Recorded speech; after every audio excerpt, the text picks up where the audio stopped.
Mohammed Hijab has abandoned Islam. He's now an ex-Muslim. He's an apostate. He's just too dumb to realize it.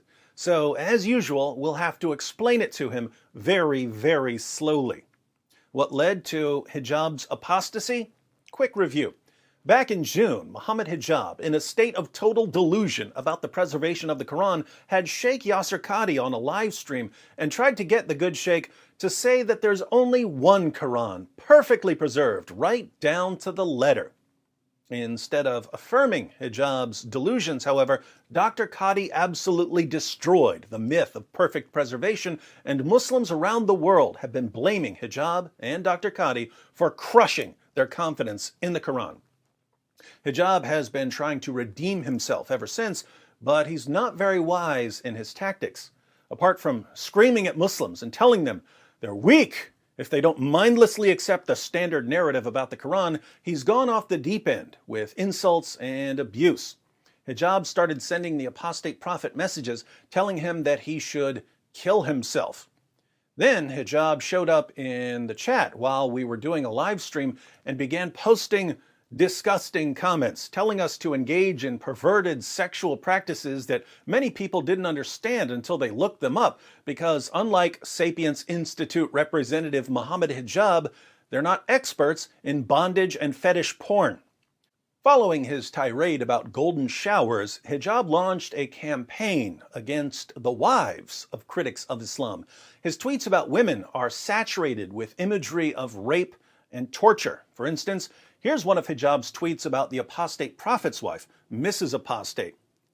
When these anti-Muslim attention whore Islamophobes need to get on their knees in intellectual submission before they are whipped by freedom of speech by the Twitter Muslims, and they reluctantly open their mouth in protestation and find they have been defiled by the truth. Notice the imagery. Get on their knees, submission, whipped by Muslims, open their mouth to find they have been defiled. It would be illegal to post a threat about forcing the apostate prophet's wife to her knees, whipping her, and defiling her, so Hijab adds some words. Intellectual submission, whipped by freedom of speech, open their mouth in protestation, defiled by truth. Hijab doesn't try to hide the fact that he's crafting these messages to make sure they're legal. Indeed, he tells his followers to join his campaign of abuse, but he warns them to make sure that their harassment doesn't break the law. I call upon all of the Muslim Twitter soldiers to work within the full scope of the law to create maximum damage to the cause of, that's his name for the apostate prophet, and his public figure with, that's his name for Mrs. Apostate. They are demoralized and on the ropes. Do not let the weak-minded Muslims deter you. Finish them. So, Hijab isn't simply using imagery of rape and torture in his campaign of online abuse against women. He's encouraging his followers to do the same. He's trying to shut down criticism of Muhammad and the Quran by targeting the families of critics of Islam. He thinks that if he showers women with abuse and veiled threats of rape and torture, their husbands will eventually back down. Instead of backing down, however, some husbands decided to nip this in the bud by letting Hijab know that if he wants to escalate by insulting and abusing women, critics of Islam can simply escalate in return by insulting and abusing the Quran. And that's when Mohammed Hijab tried to pretend that he has the moral high ground here. He wrote, "The difference between us and you is this. We disrespect Islamophobes like you who disrespect our community. You disrespect our religion and our community. Quite frankly, I have never and would never gratuitously insult any sacred symbol in any religion, even though I can legally." Unlike us, Hijab has never and would never gratuitously insult any sacred symbol in any religion. He'll lie, he'll cheat, he'll heap abuse on women and encourage others to do so. He'll tell people to kill themselves. He'll babble about golden showers, but unlike us, he would never gratuitously insult any sacred symbol in any religion. What a great man. He's clearly claiming that it's wicked and immoral to gratuitously insult the sacred symbols of other religions. Now, we all know how Islam works. When Muslims are in the minority, it's wrong to insult other people's religions. But as soon as they're in the majority, we're destroying your statues and converting your churches and temples into mosques. But let's ignore most of Islamic history because hijab might say, well, those were just bad Muslims who were smashing those Hindu idols and sprinkling the pieces in front of the mosques so that Muslims would trample them regularly. Let's go back to the first generation of Muslims and see how they compare to Mohammed Hijab. Obviously, since it's wicked and immoral to insult the sacred symbols of other religions, the Prophet Muhammad must have been extremely respectful in his interactions with the pagans of Mecca. The History of At-Tabari, Volume 6, page 93. The messenger of God, Muhammad, proclaimed God's message openly and declared Islam publicly to his fellow tribesmen. When he did so, they did not withdraw from him or reject him in any way, as far as I have heard, until he spoke of their gods and denounced them. Notice that the pagans of Mecca didn't have any problem with Muhammad preaching Islam until he started denouncing their gods. But according to Hijab, it's wicked and immoral to insult other people's sacred symbols, so maybe Muhammad was denouncing them in a non-insulting fashion. A little later in At-Tabari, page 101, the pagans complain about Muhammad's religious intolerance. They say, "We have never seen the like of what we have endured from this man. He has derided our traditional values, abused our forefathers, reviled our religion, caused division among us, and insulted our gods. We have endured a great deal from him." Muhammad reviled their religion and insulted their gods, the very things that Hijab says no good person would ever do. Since Muhammad is the pattern of conduct in Islam, it should come as no surprise that his companions followed his example by insulting the sacred symbols of the pagans.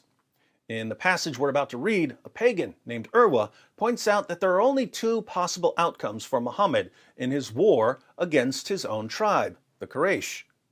If Muhammad is victorious over the Quraysh, he'll be remembered as a man who slaughtered his own tribesmen. If the Quraysh are victorious over him, his followers will abandon him. Either way, Muhammad loses, so he should end his war against the Quraysh. Not a bad argument, but watch how Abu Bakr, Muhammad's closest companion and the first of the rightly guided caliphs, responds to Urwa. The History of At-Tabari, Volume 8, page 76. Urwa went to the Prophet and began speaking to him. The Prophet spoke as he had spoken to Budayl. Then Urwa said, "Muhammad, tell me, if you extirpate, if you completely destroy, your tribesmen, have you ever heard of any of the Arabs who destroyed his own race before you? And if the contrary comes to pass, by God, I see both prominent people and rabble who are likely to flee and leave you." Abu Bakr said, "Go suck the clitoris of Alat." Alat was a goddess worshipped by Urwa. So Abu Bakr answers Urwa's entirely reasonable call for peace with an extraordinarily offensive insult against Urwa's religious beliefs. Go perform oral sex on your goddess, Urwa. This is how one of the greatest Muslims ever responded to a pagan in the presence of Muhammad himself. Now, if I were to say, "Hey, Mohammed Hijab, why don't you go suck your prophet's penis?" Or, "Hey, Ali Dawah, why don't you go give oral to Allah?" they would immediately condemn me and start begging Christians to rebuke me. But in doing so, they would actually be condemning their own prophet and his companions. Interestingly, Mohammed Hijab knows about Abu Bakr telling Urwa to go suck Alat's clitoris because Hijab uses this story to justify his own abusive language towards non-Muslims. And yet somehow Hijab still insists that it's wicked and immoral to insult the sacred symbols of another religion. The Muslims eventually defeated the pagans of Mecca, and that's when Muhammad got to demonstrate how to show respect towards the beliefs of others. There were 360 idols at the Kaaba. Remember, according to Hijab, it's completely immoral to insult the sacred symbols of other groups. Sahih al-Bukhari, 2478. Narrated Abdullah bin Masud, the Prophet entered Mecca, and at that time there were 360 idols around the Kaaba. He started stabbing the idols with a stick he had in his hand and reciting, "And say truth," i.e. Islamic monotheism or this Quran or jihad against polytheists, has come, and batil, falsehood, i.e. Satan or polytheism, has vanished. Muhammad went around stabbing the idols. He desecrated them. And what did Muhammad and his followers do after that? They smashed the idols to pieces. Why? Because that's what Muhammad was sent to do.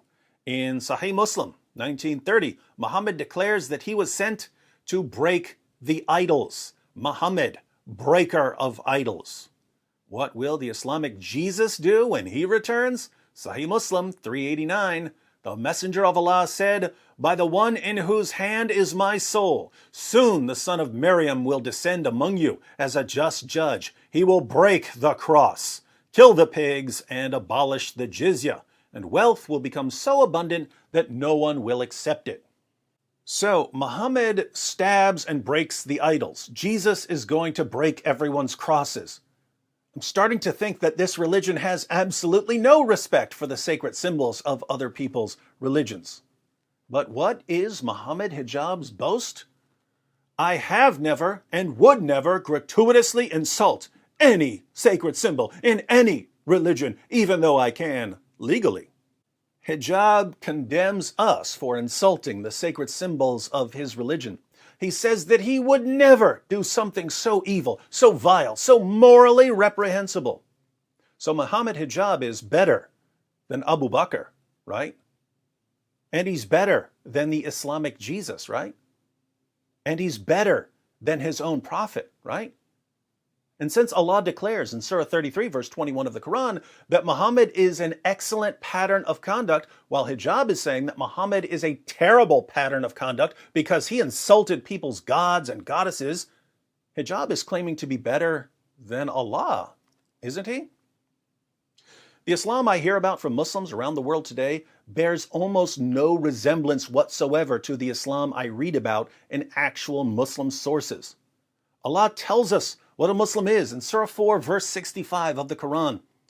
"But know, by your Lord, they can have no faith until they make you, O Muhammad, judge in all disputes between them and find in themselves no resistance against your decisions and accept them with full submission." Islam means submission. According to Allah, you submit to Him by submitting to Muhammad. You have no real Islamic faith until you find in yourself no resistance against Muhammad's decisions. But Muhammad is the breaker of idols, and Muslims today tell me that it's wrong and immoral to insult the sacred symbols of other religions. What does this mean? It means that Muslims like Mohammed Hijab are actually apostates. They've condemned their own God and their own prophet. Since they haven't fully accepted all of Muhammad's decisions, since they find within themselves resistance against Muhammad's decisions, they have no real Islamic faith. So guess what, Mohammed Hijab? You and I are actually on the same side here. We're united in condemning your prophet. We're united in condemning your God. We're united in condemning your book. We're not united on whatever creepy golden showers nonsense you're into. We're not united on defiling women and such, but at least we agree that Muhammad was a horrible, horrible person. As an ex-Muslim, you probably now despise not only your former prophet, but also his book. Since you condemn your prophet, you'll obviously want to condemn his book as well. But we've seen, however, that unlike your former prophet, you would never insult the sacred symbol of any religion. You're too good for that. So you want to insult the Quran, but you can't. Don't worry, though. I'll take care of that part for you. I'm David Wood, breaker of false prophets, eater of demonic books. I gave you 4 days with no provocation whatsoever. I gave you time to ponder your mistakes, and you still didn't take down your tweets attacking women. A year from now, you'll be looking back at your decision to abuse women on Twitter as the greatest mistake you ever made. And given your interview with Sheikh Yasser Qadhi, that's saying something.